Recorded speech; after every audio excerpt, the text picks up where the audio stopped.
Muy buenas tardes. Quiero partir agradeciendo a la decana de la Facultad de Derecho, a Emilio también por ser el director constitucional y por supuesto a Esteban que ha organizado este seminario.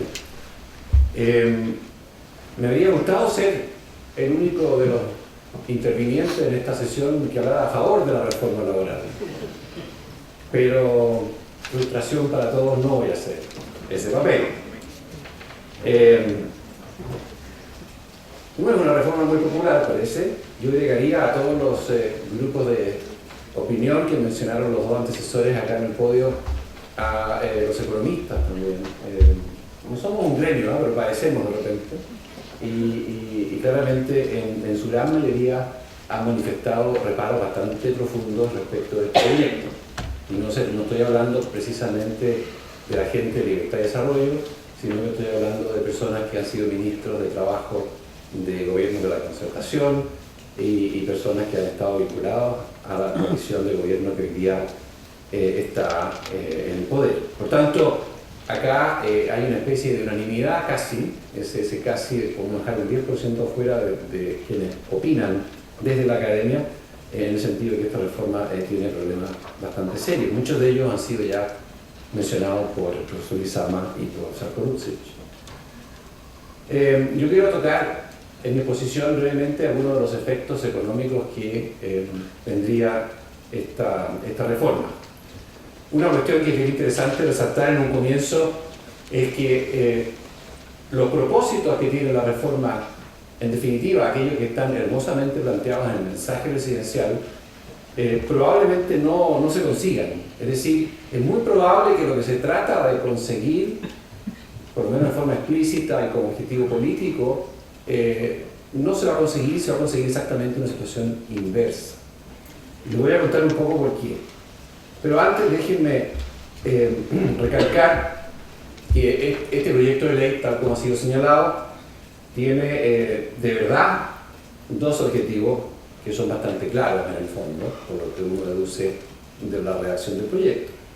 Uno, que es elevar el nivel de sindicalización en el país, y segundo, fortalecer los sindicatos. Hay otros objetivos también como que tienen que ver con la dirección del trabajo, pero son secundarios respecto a estos dos.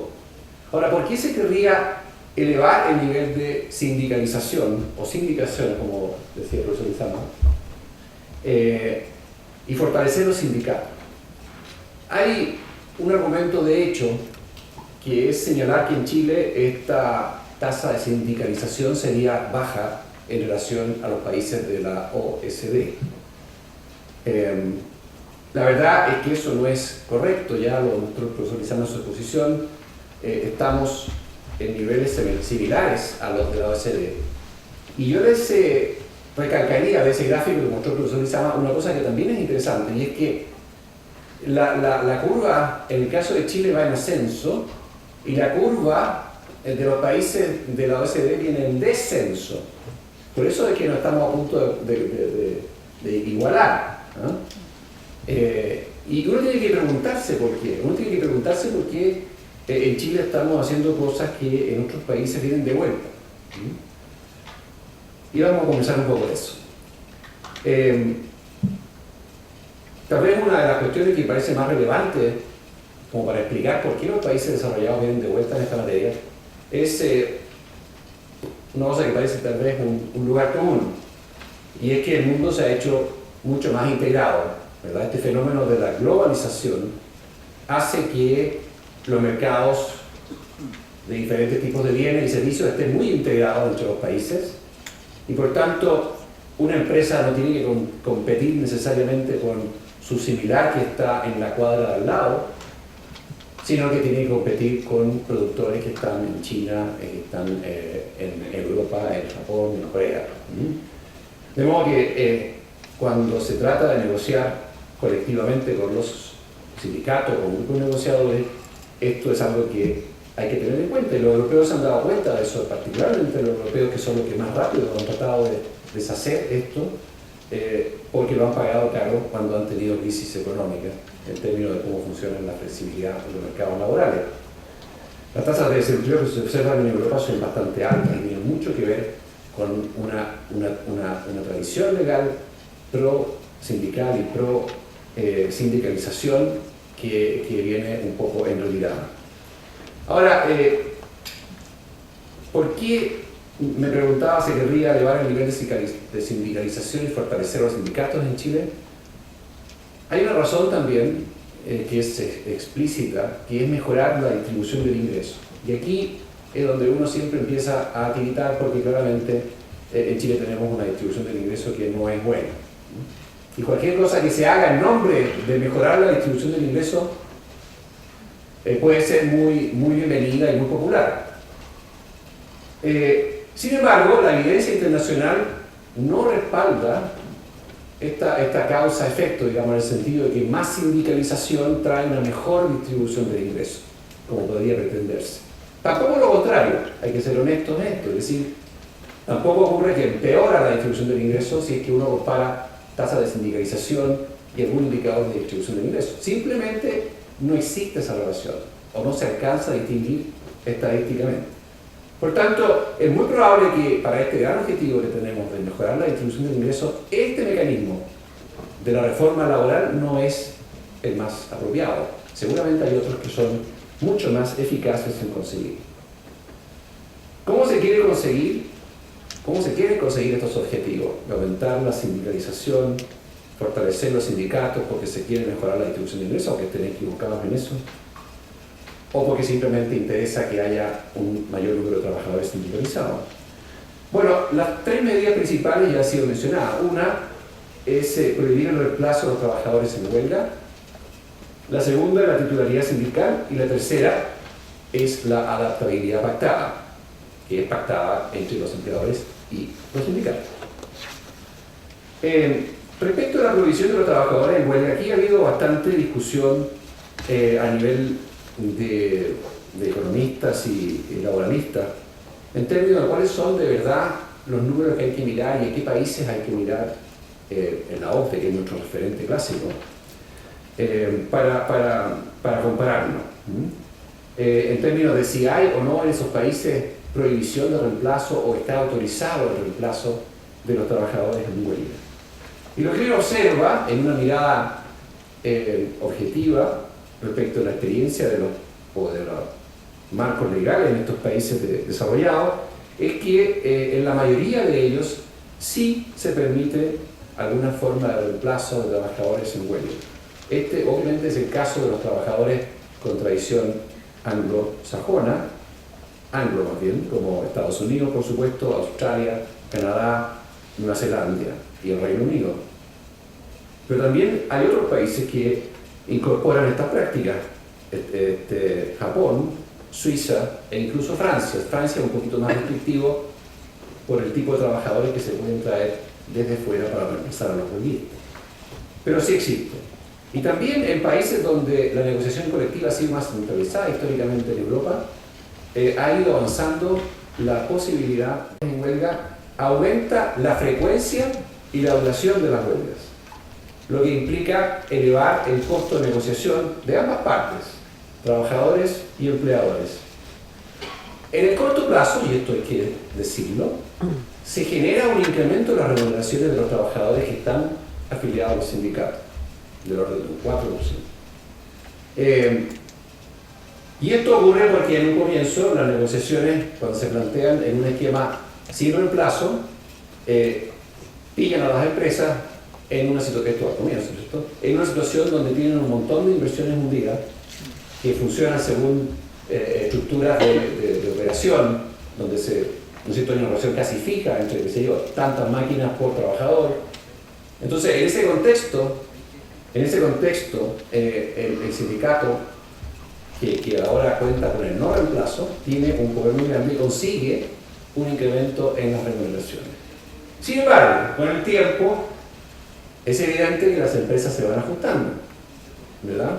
Porque en ese contexto están, de alguna forma, soportando un costo del trabajo que es mayor, tal vez, que el que señala la productividad de los trabajadores o aquel que las empresas pueden sostener. ¿Y qué es lo que hacen las empresas? Bueno, en primer lugar, suelen buscar mecanismos de producción que son más mecanizados, sustituyendo trabajadores por capital. Y en segundo lugar, el monto total de inversiones o el número de proyectos de inversiones que abordan las empresas va disminuyendo en la medida en que se encarece el trabajo. Hay estudios empíricos que en el caso de Canadá, en el caso de Canadá además pasó mucho que empresas que estaban, por ejemplo, en Quebec, se trasladaron a provincias donde no había prohibición de reemplazo, justamente como una manera de evitar este efecto en sus resultados. No se les puede juzgar por eso, porque simplemente los inversionistas siempre van a buscar el mejor retorno sobre su inversión. Y si no lo encuentran en Quebec, lo encontrarán en Nueva Escocia, y en el caso de Chile, si no lo encuentran en Chile, lo van a buscar en Perú. Entiendo que la regulación en Perú es peor que la chilena, o lo van a buscar en otro país que ofrezca mejores condiciones. En el caso de Canadá se estima que el empleo agregado disminuyó entre 1 y 1,5 puntos porcentuales, lo que no es menor, a raíz de este cambio de régimen en aquellas provincias. Y lo que es también paradójico es que con el tiempo, dado que las empresas disminuyen los proyectos de inversión y sustituyen trabajo por capital, termina habiendo una disminución de los salarios. Es decir, ahí donde hubo un aumento en el corto plazo, en el mediano y largo plazo viene disminución. ¿Y qué es lo que pasa? En definitiva, cuando uno multiplica P por Q, en este caso salario por número de personas empleadas, los salarios caen, el empleo cae. ¿Qué pasa con la distribución del ingreso? Empeora. Es decir, aquella parte del ingreso que va a los trabajadores disminuye en lugar de aumentar. Por eso es que uno puede decir que hay un riesgo de que implementando una reforma como esta, con este tipo de medidas, puede conseguirse exactamente lo contrario a lo que el gobierno busca. El gobierno busca que mejore la distribución del ingreso. Y lo que puede ocurrir, desde un punto de vista económico, es que empeore la distribución del ingreso. Titularidad sindical. De nuevo, esta no existe en países como Estados Unidos, Nueva Zelanda, Canadá, Australia, Reino Unido, Irlanda, Suecia, Italia, Alemania, Polonia. Y cada vez son más los grupos que negocian condiciones laborales o de otro orden en estos países que no son sindicatos, es decir, lo contrario de lo que queremos hacer acá. Y esto tiene una razón de ser que es muy importante, y es que el cambio tecnológico es tan acelerado en la actualidad que el modelo clásico de un sindicato que representa intereses de una gran masa de trabajadores que funcionan de una manera determinada, que viene, ¿no es cierto?, utilizándose en la empresa hace 20 o 30 años, va perdiendo sentido cuando los procesos, tanto industriales como de servicios, van incorporando la tecnología que cambia tan rápido.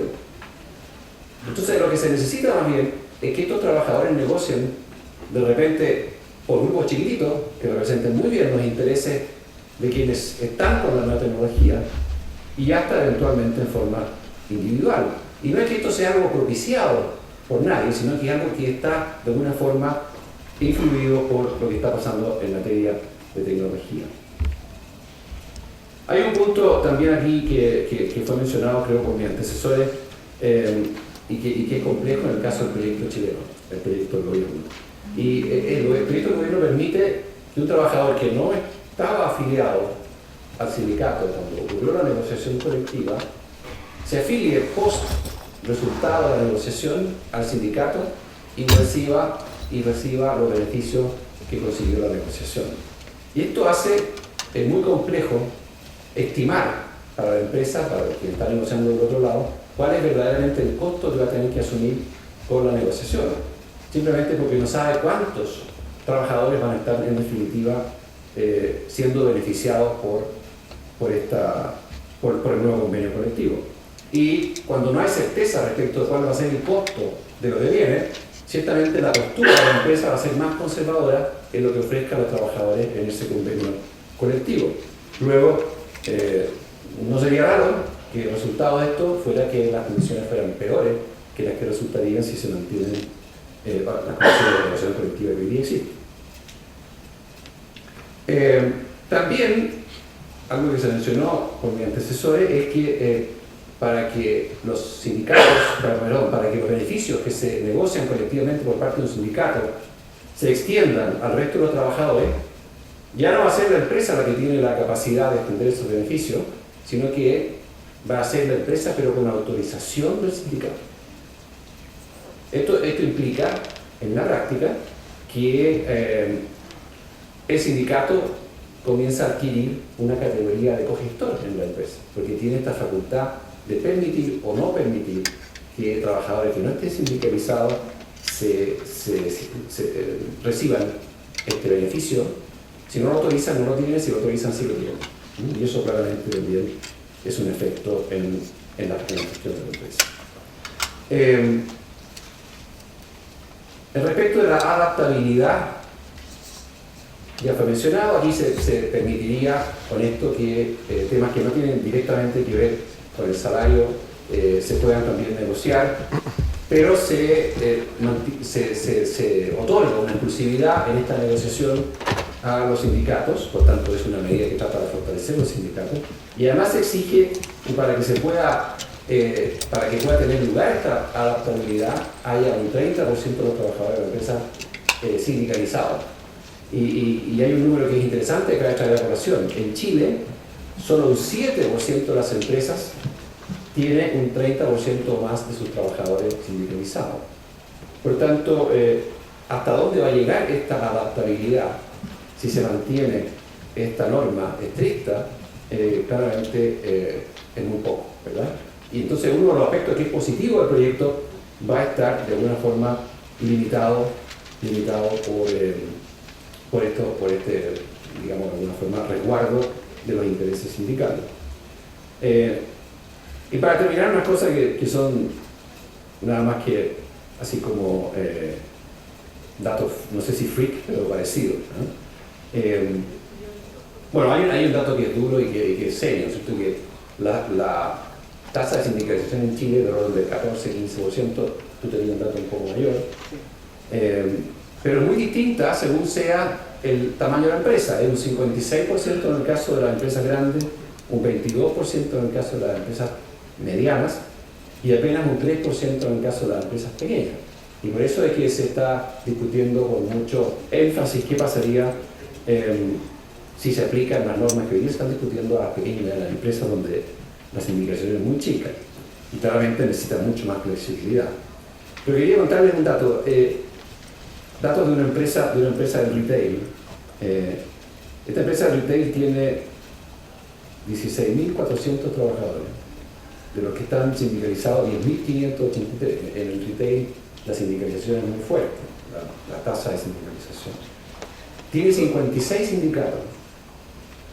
Parece una exageración, pero la verdad es que es así porque antes esta empresa tenía esta cosa de los multi-root, ¿verdad? Tenía muchos roots, por lo cual era. Y por tanto, para cada root tenía un sindicato. Así que tenga 56 sindicatos, viene de ahí. Pero esta empresa eliminó los multi-root hace ya unos años. Y sin embargo, siguieron los mismos 56 sindicatos. ¿Y cómo no? Hay 163 dirigentes sindicales con fuero. O sea, el 1% de la fuerza de trabajo del total de la dotación.